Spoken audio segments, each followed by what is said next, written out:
कक्षा 10वीं में पढ़ने वाले प्रिय विद्यार्थियों, सुप्रभात। विद्यार्थियों, आपने बोर्ड परीक्षा की बहुत बेहतर तैयारी की है और आपका लक्ष्य होगा कि आप जिले की मेरिट में, प्रदेश की मेरिट में स्थान बनाएंगे। आप विद्यालय भी गए, डिजिलैब वीडियो भी आपने देखे हैं, शिक्षक से आपने मार्गदर्शन भी लिया है, अर्धवार्षिक परीक्षा आपने दी है, यूनिट टेस्ट आपने दिए हैं। लेकिन विद्यार्थियों, कोरोना संक्रमण के कारण आपकी परीक्षाएं निरस्त कर दी गई है, क्योंकि किसी ने कहा है कि स्वास्थ्य ही धन है। यदि स्वास्थ्य ठीक नहीं है तो फिर अन्य काम का उतना महत्व नहीं होता है। और आपके स्वास्थ्य को ध्यान में रखकर ही ये सब निर्णय लिए गए हैं, तो इसमें आपको हताश और उदास होने की आवश्यकता नहीं है, क्योंकि मेरिट लिस्ट में आना अपने आप में मायने तो रखता है, लेकिन हमको यह भी नहीं भूलना चाहिए कि मेरिट लिस्ट में आने के साथ साथ हमको विषय का ज्ञान यदि अच्छा है तो हम इस बात से संतुष्टि कर लेंगे कि हमने अच्छी पढ़ाई की है। यदि परीक्षा होती तो हम मेरिट में आ जाते। विद्यार्थियों, कई सारे विद्यार्थी ऐसे हैं जिन्होंने अपने माता पिता को इस बात का आश्वासन दिया था कि वे अधिक अंक लाकर उत्तीर्ण होंगे, मेरिट में आएंगे। कई सारे विद्यार्थियों के दादा दादी, नाना नानी ने भी प्रेरणा देने के लिए, प्रोत्साहन देने के लिए, उत्साहवर्धन के लिए इनाम देने की घोषणा कर रखी होगी कि यदि वे मेरिट में आएंगे, अच्छे नंबर से उत्तीर्ण होंगे तो इनाम देंगे। जो विद्यार्थी मेरिट में आते हैं उनकी कई सामाजिक संस्थाएं भी प्रशंसा करती है, उनको पुरस्कृत करती है, उनको इनाम देती है।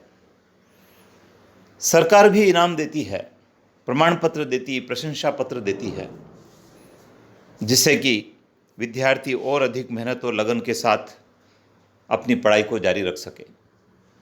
लेकिन विद्यार्थियों, मैं आपको बताना चाहूँगा कि मेरिट में आना तो महत्वपूर्ण है, लेकिन विषय का ज्ञान होना उससे भी ज़्यादा महत्वपूर्ण है।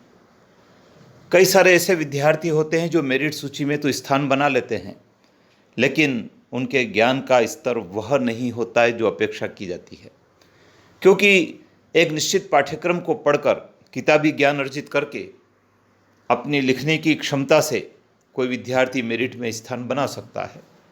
लेकिन जब प्रतियोगी परीक्षाओं में वो विद्यार्थी जाते हैं तो वहाँ पर उनको आशा के अनुकूल सफलता नहीं मिल पाती है, बल्कि वो विद्यार्थी आगे निकल जाते हैं जो मेरिट में तो नहीं आए थे, लेकिन जिन्होंने अपने विषय के ज्ञान को ठीक ढंग से अर्जित किया है। विद्यार्थियों, आपका परीक्षा परिणाम घोषित होगा और परीक्षा परिणाम में भी जिन विद्यार्थियों ने अर्धवार्षिक परीक्षा में, यूनिट टेस्ट में और प्रोजेक्ट निर्माण में, प्रायोगिक परीक्षा में बेहतर प्रदर्शन किया है, उन विद्यार्थियों को अधिक नंबर आने वाले हैं। शिक्षकों के द्वारा आपका मूल्यांकन करके उसको बोर्ड को भेजा जाने वाला है और फिर बोर्ड आपके परीक्षा परिणाम को घोषित करेगा। तो जो विद्यार्थी अच्छे पढ़े हैं, जिन्होंने अच्छी मेहनत की है साल भर, उनको इस विधि से भी सर्वाधिक अंक मिलने वाले हैं।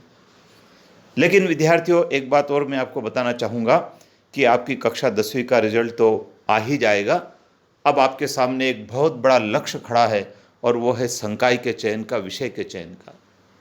आपको कक्षा 11वीं में अब कौन सा विषय लेना है, कौन से संकाय का चयन करना है, यह आपने सुनिश्चित कर रखा होगा, क्योंकि 9वीं और 10वीं में जब विद्यार्थी पढ़ता है तब विद्यालयों के माध्यम से इन सब विषयों की जानकारी दी जाती है और हर विद्यार्थी का अपना एक फैमिली बैकग्राउंड होता है, एक शैक्षणिक बैकग्राउंड होता है, उसका एक शैक्षणिक स्तर होता है, उसको मार्गदर्शन देने वाले कई सारे लोग होते हैं जो ये बताते हैं कि आने वाले समय में किन विषयों में अपॉर्चुनिटी ज़्यादा है, किन संकायों में अवसर ज़्यादा है, किन संकायों में, किन विषयों में पढ़कर आप अपना बेहतर करियर का निर्माण कर सकते हैं।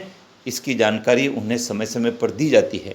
तो आपने भी आपके विषय का और संकाय का जो चयन है उसको सुनिश्चित कर रखा होगा, क्योंकि रिजल्ट आने के पश्चात आपको 11वीं में एडमिशन लेना होगा।